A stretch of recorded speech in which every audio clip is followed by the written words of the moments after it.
During our Farm Basics time today, we're going to talk about spraying your own pesticides, whether you're on the farm or around your house.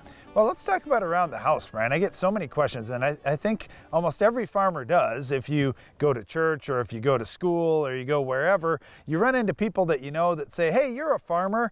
Talk to me about killing this weed or that. I've got dandelion in my yard, or worse yet, Brian, I've got weeds popping up in the cracks in my sidewalk or my driveway. I need something that'll kill them completely. Okay, so just first of all, understand there are a lot of herbicides that can be used, and you do not have to have a private pesticide applicator license as long as you're not running a sprayer. You're just spraying a little bit by hand around your house. That's all fine.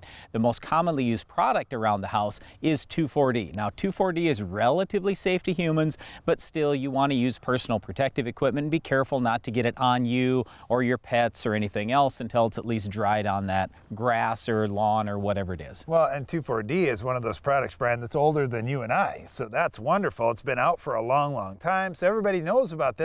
But one of the downsides is it can pick up and move, and it could ding your flowers or something like that. If you're using the older stuff, there's some new stuff out that's really good. Yep, so use Freelix. That's the newer product that doesn't have all the volatility and drift of old 2,4-D. So in other words, don't buy the stuff at the hardware store. Don't buy stuff from the local chemical dealer that's going to sell you old 2,4-D.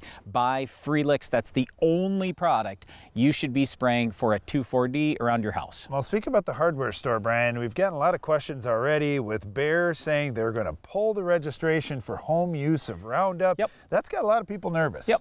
Well, it is what it is. So yeah, it's gone. So if you want to spray it around your farm, that's fine. It's going to be labeled and available for farm use, but not for home use. And it is kind of unfortunate because around the house, it is pretty nice. It kills perennial weeds. Even in our lawns, when we wanted to kill quackgrass, we'd kill the whole lawn. With Roundup, well, you're not going to be able to do that anymore.